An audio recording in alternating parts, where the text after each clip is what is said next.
live streaming for the Holistic Freedom Secrets podcast. We are now live on Instagram, YouTube, and Facebook on the Voodoo Child page. I'm Coach Tensi. Good to see you.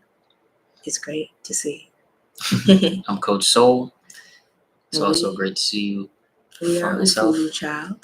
Ufulu means freedom, and every day of the work week, we dive into one of the elements of the Freedom Five, which is 5 things that you can do on a daily basis in order to bring more freedom, more health, more fulfillment into your life.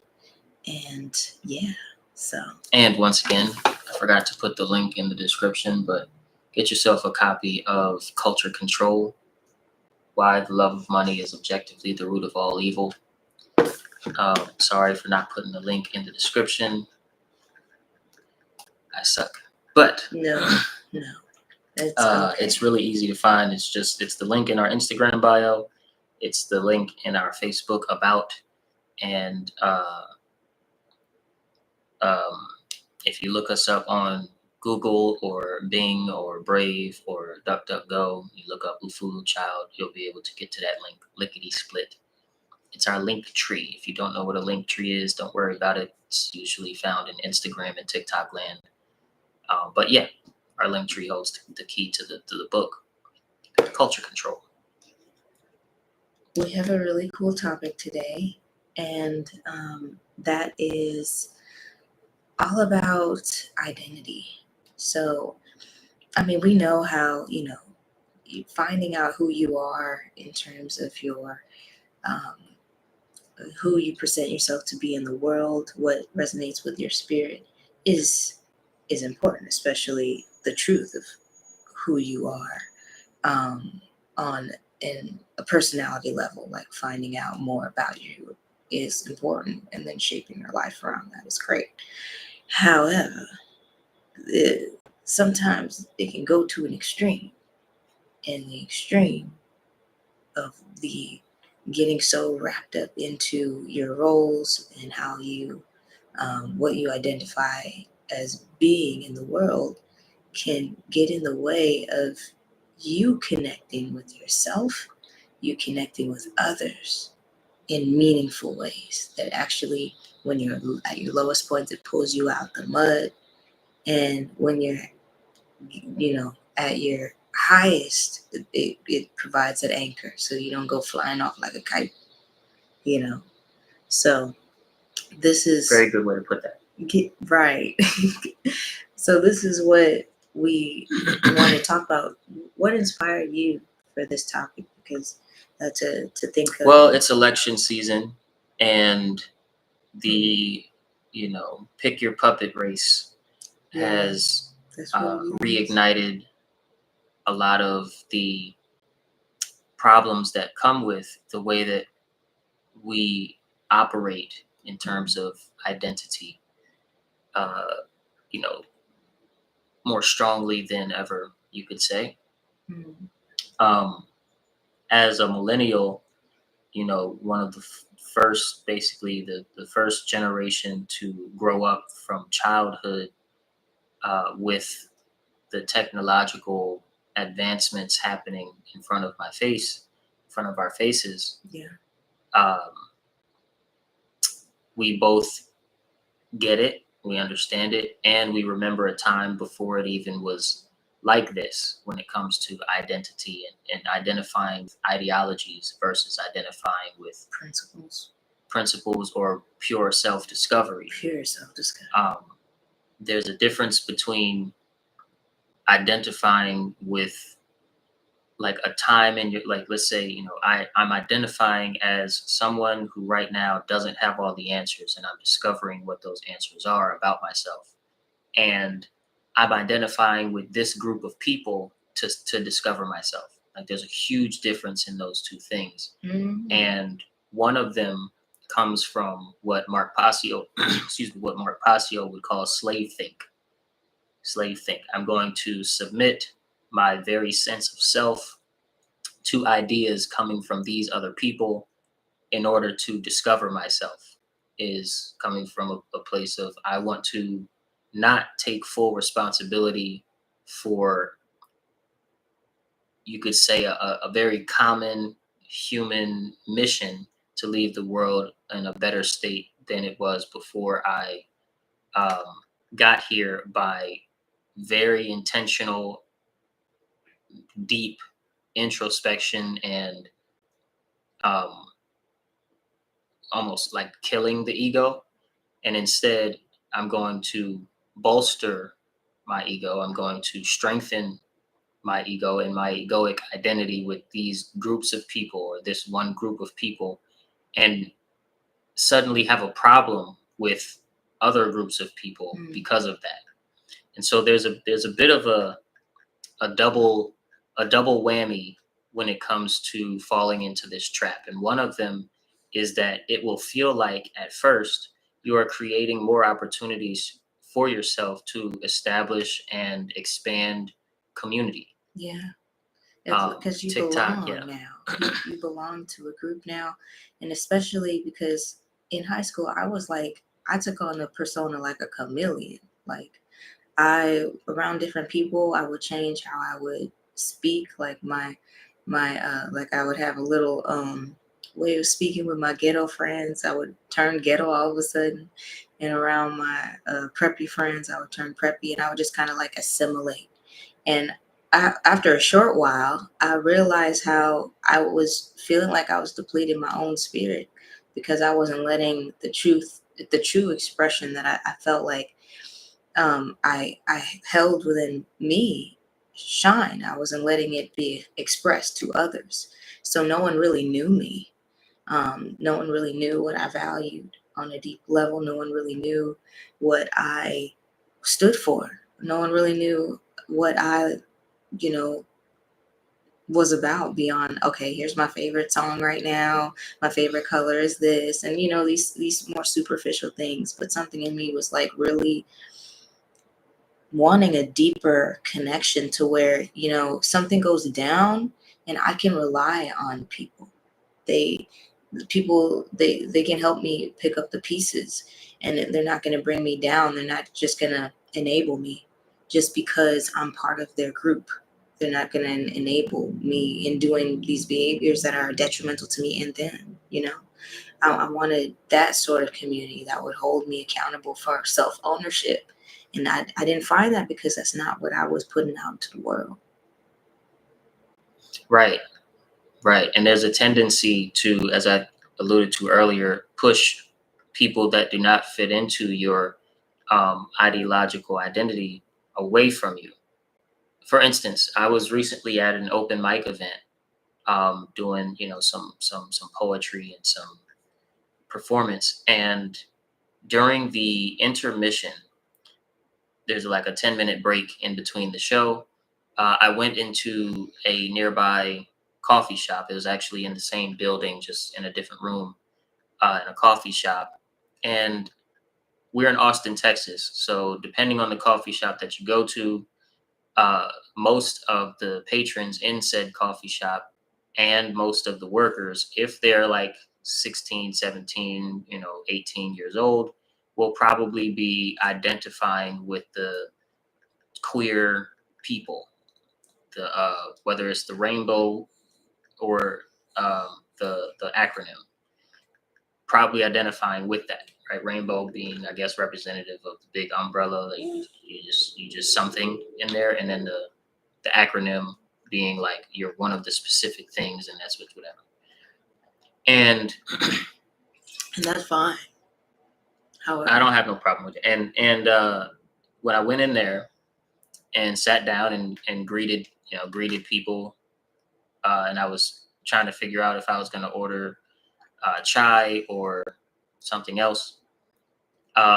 The employee was talking with one of the patrons, and the patron said, I'm super happy that right now at my job, pretty much everybody is some form of queer, and I only have to interact with cis straight men, which would be how she would identify me with or whatever. I only have to interact with them but so much. And I'm just like, hi, okay, here you go. Have a nice day. Bye. And I can get back to my, you know, what they would call marginalized group. And this, of course, led to me immediately getting up and walking out the room because the young employee was like nodding along and all about that life of um, disrespect for no reason. One of the people that's in their establishment right now, and also nobody else around her did anything but nod their head or ignore what she was saying. So this this community that you think you're forming a community, you're actually forming a cult, which is more so defined as a group of people with a similar mission that are or can be a great danger to those that are not its members. And um, this is the reverse effect of what you think and what your heart thinks that you're doing when you are too far into the egoic identity of, I'm going to identify with this group as a part of self-discovery. Is you create a persona subconsciously that runs automatically that really diminishes and decreases your opportunities for connection and opportunities for real community, where you can come together and do things with food, with exercise, with teaching, and with learning, and with science, and all of these things that we as human beings do. And you can just talk a lot about your identity with your community and limit your reach and limit, because you are actively pushing people away just by subconsciously taking in the slave think mentality. So it's a very counterproductive way of building community. And this episode is about bringing light to that and providing the solution, which is to um, identify with principles. Yeah, I think that's why the ride or die kind of mentality of the 90s and the early 2000s, that, if you listened to hip hop at that time, then you knew that that was very much so in the music. And that whole narrative is basically like, hey, if no matter if you do wrong or not, I'm going to stand by you. There's this loyalty to the point of toxicity, and to yourself and to the group that you're with. Like everyone's just like like snitches get stitches. Like the same mentality of, hey, we're not gonna speak badly on anyone in our group because we're just gonna protect our group. But that's already a very fragile place to be, to where if one person's doing wrong, no one else speaks up, and you're now violating universal law. That is gonna come back at you. Well, That is gonna come back. you're not violating natural law. You're violating good moral principle, and you will get the natural law consequences that come with that. I'll rephrase. Because when we talk about laws, we think of them in terms of violating the law or abiding by the law, right? So that's why I'm using it. But the thing is that universal mechanisms are automatically happening, and you can be in harmony or you can be in disharmony. So when I said violate the law, I mean you're not in harmony with your goals. With your goals, and you will get that backlash, that backhand from spirit, from the universe, in one way or another. And that, yeah. So talking about these groups, and it's fine to identify with groups, it's fine, but as soon as that point comes to where no matter what happens, when someone is openly like fearful, just bringing fear into spaces, or they're just pouring gasoline on their own fears of other people that they have not talked to, that they don't really know it. I mean, and there hasn't been evidence in their own lives in recent history that would lead them to actually need to perpetuate the fear. But it just gets reaffirmed and reaffirmed by the ones that they're around. I feel like, of course, that's going to put everyone that doesn't fall in your identity at an arm's length. And so that's a challenge to overcome. And here's the thing: when we want freedom, you can't right, get that if from you fear. if you control. read or even listen to nowadays, because YouTube, the instructions that were passed out sort of nationwide and throughout the South for how to control large plantation, hundreds of slaves at a time. What was that? It Can you run through those? no, I can't off the memory run through these. Paraphrase. Just let me Gotcha. get the thought out. If you were to, get curious, I've looked into these things when I was like 16, 18 years old. This was long, long time ago. But anyway, and I'm 33 this year. But if you were to read the what are this, the pamphlets or um how to control, slaves, and especially like large slave plantations, you would see the same tactics that right now through the um mode of, you know, egoic identity that a lot of human beings are falling for. You would see that separating, different groups and then pitting those groups against each other, the way that they make the child be against the parent, the way that they make the parent be against the child, the way that they make the woman be against the man, the way that they make the man with this identity be against the man with this identity, the way they make the woman with this responsibility be against the women with these responsibilities. And all of this separation causes one to identify very heavily with a group of people that are doing a certain, similar mission, and becoming a danger to those that are not its members, meaning creating cults, creating a cult-like mentality and like the house sets of slave behavior. against the field slave. Right. Or just the man against the woman, whatever. Mhm. Creating that mentality and environment is enough to keep the groups small enough so that if with force and coercion and the threat of violence, you are making this group of people do something that they don't want to do, the rest of the groups don't feel like it's potentially you're making all of them do something they don't want to do, because they're so identified with their cult that they go, well, that's them. I'm in my marginalized group. I'm only worried about my marginalized group, right? Which is the same thing as I'm only worried about myself. Or my family.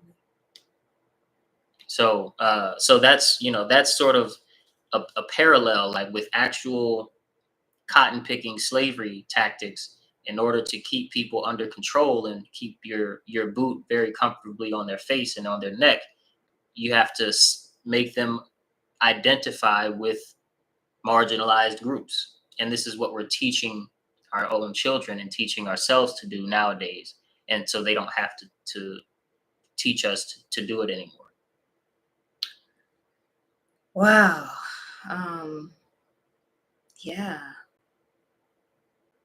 I can see how whenever we get into like identity politics, this is what's happening, or when we are like the people that are so gung-ho for their sports team, like in other countries, they have like legit fights. Like it becomes a very dangerous space to go to a baseball game and you're rooting for someone, The away team.